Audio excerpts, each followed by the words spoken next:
రాబోయే స్థానిక సంస్థల ఎన్నికలను ఎదుర్కోవడం చంద్రబాబు నాయుడు గారికి అంత ఈజీగా ఏమీ కనిపించడం లేదు. సరే, వ్యవస్థలు చేతిలో ఉన్నాయి. వాటిని ఎంత విశృంఖలంగా వాడి వైఎస్ఆర్ కాంగ్రెస్ పార్టీ వాళ్ళను అణచివేయొచ్చు, కంట్రోల్ చేయొచ్చు అని చంద్రబాబు గారు భావిస్తూ ఉండొచ్చు. ఇది ఒక యాస్పెక్టు. కానీ బొమ్మకు మరోవైపు కూటమి పార్టీల మధ్య సాన్నిహిత్యం ఏదైతే ఉందో, కూటమి పార్టీల మధ్య విభేదాలు ఏవైతే ఉంటాయో, కూటమి పార్టీల మధ్య అసలు అండర్స్టాండింగ్ కూడా లేకుండా ఏదైతే ఉందో, ఇవన్నీ కూడా ఈ రాబోయే స్థానిక సంస్థల ఎన్నికల్లో చంద్రబాబు గారికి ఖచ్చితంగా ఒక పరీక్ష లాంటివి.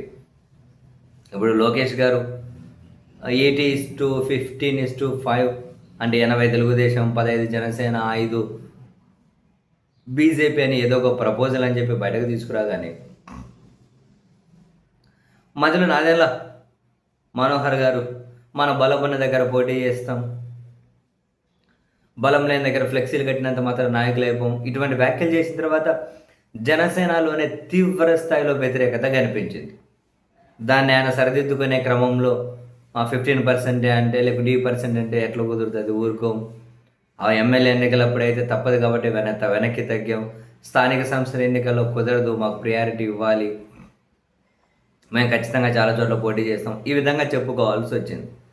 అంటే ఇక్కడ చంద్రబాబు నాయుడు గారికి వైసీపీని ఎదుర్కోవడం ఒకటే సమస్య కాదు, జనసేన బీజేపీతో కలుపుకొని ముందుకెళ్ళడం అండ్ క్షేత్రస్థాయిలో వాళ్ళ క్యాడర్ని, కింది స్థాయి నాయకత్వాన్ని కూడా సాటిస్ఫై చేయడం, ఇది చాలా పెద్ద పరీక్ష.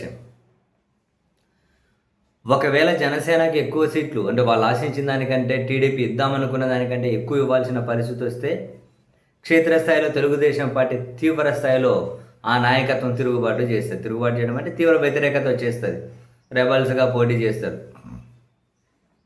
సో చాలాసార్లు మొదటికి ఏం మోసం రావచ్చు. పై స్థాయి నాయకుల కంటే అది ఇది చెప్పి ఏదైనా మేనేజ్ చేస్తారేమో, కింది స్థాయి నాయకులను ఏం చేస్తారు, మళ్ళీ కేసులు పెట్టాలి, మళ్ళీ అరెస్టులు, నిర్బంధాలు. మరి ఇప్పటికే తెలుగుదేశం పార్టీలోనే చాలా వ్యతిరేకత కనిపిస్తుంది. క్షేత్రస్థాయిలో చాలామందే తిరుగుబాటు జెండా ఎగరేశారు. ఇప్పుడు ఇవన్నీ ముదిరిందంటే పరిస్థితి మరింతగా దిగజారుతుంది. అలా కాకుండా జనసేన పార్టీకి ఏమైనా తక్కువ ఇద్దామా, వాళ్ళు కూడా ఇదే పనే చేస్తారు. రెబల్స్గా పోటీ చేయడము, తిరగబడము, అక్కడి నుంచి కూడా అసంతృప్తి, వ్యతిరేకత తీవ్ర స్థాయిలోనే కనిపిస్తుంది. వాళ్ళకి ఎక్కువ ఇవ్వలేరు, వాళ్ళకి తక్కువ ఇవ్వలేరు. అండ్ ఈ వ్యతిరేకతను లేకుంటే రెబల్స్ వరకే పరిమితం కాదు, జనసేన కనుక ఎక్కువ ఇస్తే క్షేత్రస్థాయిలో వాళ్ళ బలం పెరుగుతుంది. క్షేత్రస్థాయిలో వాళ్ళ బలం పెరిగింది అంటే డెఫినెట్లీ రాబోయే ఎన్నికల్లో కూడా వీళ్ళ పొత్తులోనే ఉంటామంటున్నారు కాబట్టి ఎక్కువ సీట్లు కావాలి, మా బలం పెరిగింది అని చెప్పి స్థానిక సంస్థల్లో బలాన్ని కూడా చూపించి, అదిగో మా బలం ఇన్ని నియోజకవర్గాల్లో ఉందని జనసేన ఒక లిస్టు చంద్రబాబు గారి ముందు పెడుతుంది. సో నువ్వు సీట్లు ఎక్కువ ఇచ్చినా తక్కువ ఇచ్చినా అండ్ ఇటు ఇప్పటికీ అసంతృప్తిగా ఉండి ఎవరైతే ఉన్నారో తెలుగుదేశం, జనసేన, సరే బీజేపీ గత పక్కన పెట్టండి, ఈ రెండు పార్టీలు ఎవరైతే ఉన్నారో వీళ్ళు స్థానిక సంస్థల ఎన్నికల వరకు హోల్డ్ చేసి పెట్టుకున్నారు వాళ్ళ అసంతృప్తి. అప్పుడు అవకాశం రాకపోతుందా, అప్పుడు మనకి ఏమైనా పదవులు రాకపోతాయా అని. ఒకవేళ అప్పుడు కూడా మనకు రాదు అనే పరిస్థితి ఉంటే చాలామంది బహిరంగంగానే తిరుగుబాటు చేస్తారు.